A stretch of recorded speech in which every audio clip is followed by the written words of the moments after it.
দিনকাল ভালো যাচ্ছে না রে বন্ধু। ব্যবসা বাণিজ্যের অবস্থা খুব খারাপ, জানি না সামনে কি হবে। আরে বন্ধু, তুই চিন্তা করিস না, আমাদের এলাকায় এক বাবা আসছে, রাগ করা বাবা।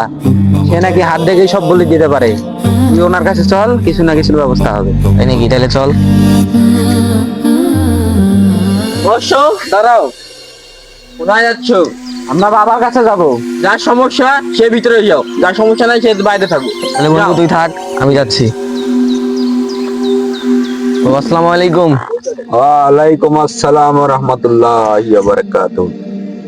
বসেন বসেন বসেন। বসো এখানে। বাবা, নাম কি তোমার? আমার নাম তানভীর। তানভীর। কি সমস্যার কারণে এসেছো? আমার ব্যবসা বাণিজ্য অনেক লসে চলতেছে। আচ্ছা, এই যে তোমার হাতটা দাও তো।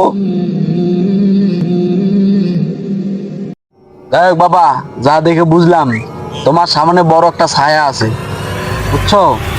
তুমি কি তোমার মনের কথা আমাকে কোনোদিন কইছিলা? না আমি তোমাকে তিনটা কথা বলবো, রাগ করলা? না। যদি সত্য হয় সত্য বলবা, মিথ্যা হয় মিথ্যা বলবা। মিথ্যার আশ্রয় নেবা না, না হলে আল্লাহর কাছে ছাকা থাকবা। ঠিক আছে? ঠিক আছে। কথা হচ্ছে তোমার মন অনেক বড়। তোমাকে যদি কেউ আসি বলে 5 টাকা দাও, তুমি তাকে 20 টাকা দাও।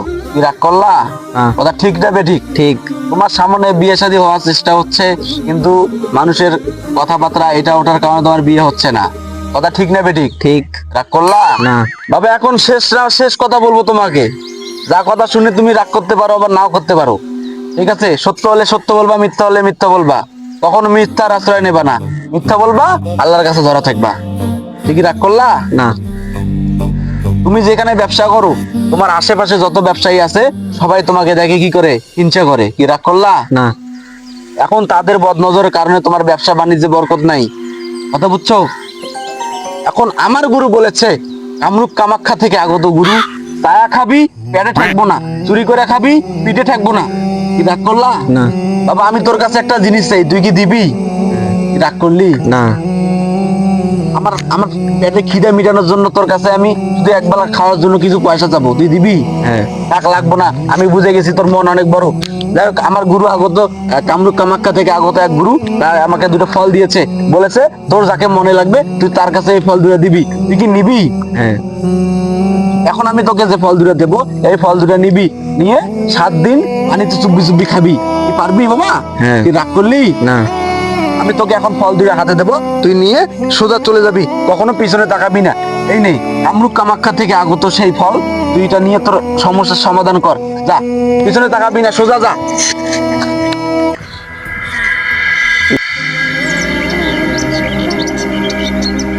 ভাই থামো। জি। কি তুমি মাজার থেকে আসলে নাকি? হ্যাঁ। তো তুমি কেন গেছিলে ওখানে? জি, আমার একটু সমস্যা ছিল ব্যবসা বাণিজ্যের ব্যাপারে, ওই কারণে গেছিলাম। ভাগ্য গণনা করতে? হ্যাঁ। ভাই তুমি জানো না, ভাগ্য গণনা করা যায় না। ভাগ্য শুধুমাত্র একমাত্র আল্লাহ জানে। ভাগ্য গণনা করা শিখ। ভাগ্য গণনা করা মুসলমানদের জন্য সবচেয়ে বড় গুনাহ।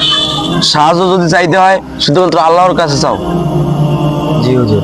ঠিক আছে? কখনো গণকের কাছে ভুল করে যাবে না। যে ব্যক্তি গণকের কাছে গিয়ে তার কথা সত্য মনে করলো, সে নবী মোহাম্মদ সাল্লাল্লাহু আলাইহি সাল্লামের উপর যা নাজিল হয়েছে তা অস্বীকার করলো। তাই কখনো ভুলেও গণকের কাছে যাবে না। এখন তুমি দিনের পথে ফিরে আসবে, নতুন করে তওবা করবে, আল্লাহর কাছে মাফ চাইবে, কান্নাকাটি করবে। জি ঠিক আছে? আমার ভুল হয়েছে, আমি আর কখনো গণকের কাছে যাব না। এখন আমি আল্লাহর কাছে ক্ষমা দিই। জি, যাও মসজিদে যাও, দিয়ে আল্লাহর কাছে মাফ চাও।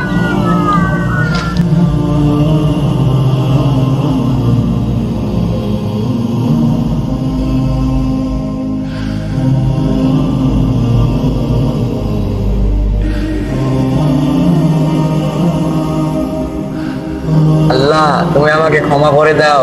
আমি অনেক গুনাহ করেছি, অনেক শিরিক করেছি, আমাকে ক্ষমা করে দাও। আমি আর কখনো গুনাহ করব না, কখনো আর শিরিক করব না, আমি আর কখনো গণকের কাছে যাব না। তুমি আমাকে ক্ষমা করে দাও।